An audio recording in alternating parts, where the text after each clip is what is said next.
Heute geht es um das Thema moderne Wohnzimmer. Und was das mit diesen alten Schinken zu tun hat, erfahrt ihr gleich.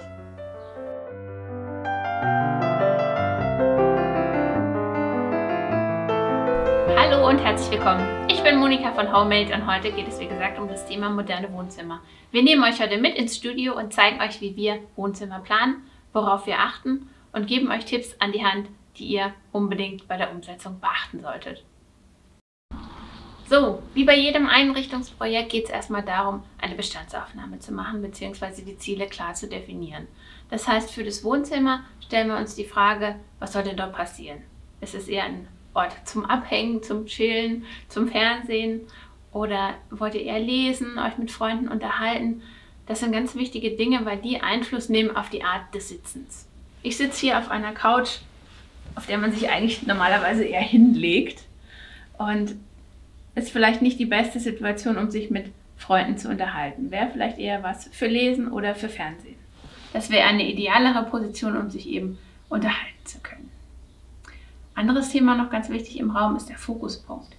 Wo richte ich quasi die Blickachsen von der Couch oder von dem Sessel hin?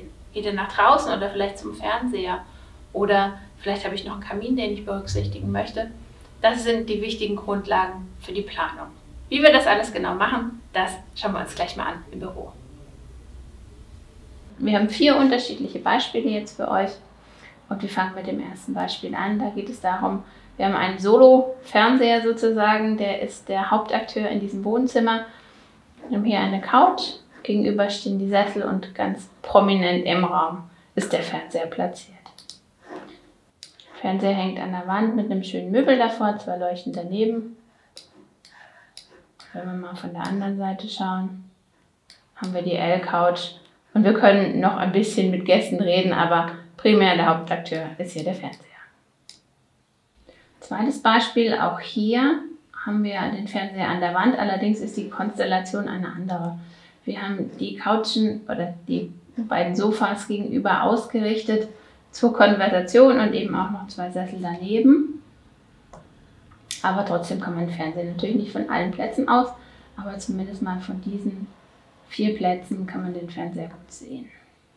So, wenn wir jetzt mal ins 3D-Modell gehen, sieht das Ganze wie folgt aus.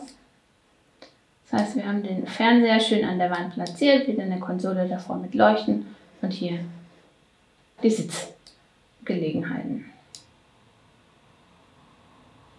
Beim dritten Projekt haben wir auch wieder eine Mischung aus beidem. Wir haben einen Fernseher integriert, der aber nicht ganz so prominent ist und der Wohnbereich ist für Gästeempfang und eben auch Lesen ausgelegt. Der Fernseher ist zwar vorhanden, aber ist nicht der Hauptakteur. Es geht darum, eben auch Gäste zu empfangen, mit der Familie zu sprechen und eben auch lesen zu können.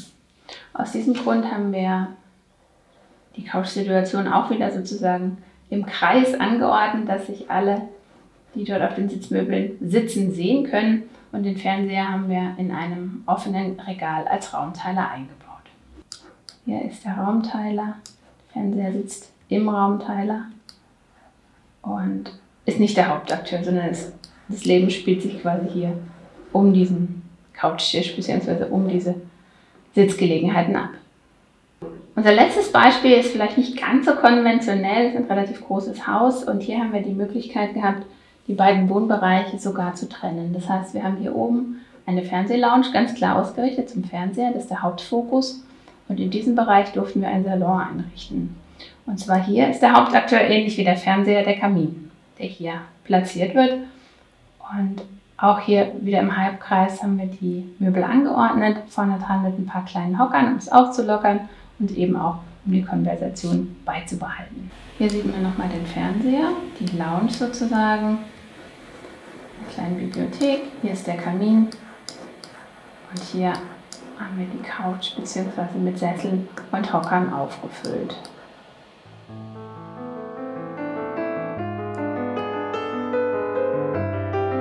Jetzt möchte ich noch mal kurz auf den alten Schinken eingehen. Was hat es jetzt alles damit zu tun? Das ist ein historischer Salon. Dort wurden früher die Gäste empfangen und man hat Konversationen betrieben. Und so ist es quasi gekommen, die Art des Sitzens auf diesen Möbeln. Man sitzt relativ aufrecht, um eben auch seine Kleidung entsprechend präsentieren zu können und nichts zu verknittern. aber natürlich auch um Tee zu trinken und sich mit den anderen Gästen zu unterhalten. Diese Art des Sitzens haben wir eigentlich in unseren heutigen Wohnzimmern fast gar nicht mehr. Und dann kam natürlich noch das technische Novum dazu, der Fernseher. Und somit hat sich der ganze Salon eigentlich gewandelt. Es geht gar nicht mehr darum, im Wohnzimmer quasi mit den Menschen sich zu unterhalten, sondern primär wird man unterhalten vom Fernseher und somit haben sich auch die Möbel entsprechend geändert. Das war unser kleiner historischer Exkurs. So, jetzt interessiert mich natürlich noch brennend, was bei euch im Wohnzimmer passiert. Ist es eher eine Lounge zum Netflixen oder zieht ihr euch zurück, lest oder trefft ihr euch dort eher mit Freunden? Lasst es uns wissen in den Kommentaren. Wir freuen uns und bis bald. Eure Monika.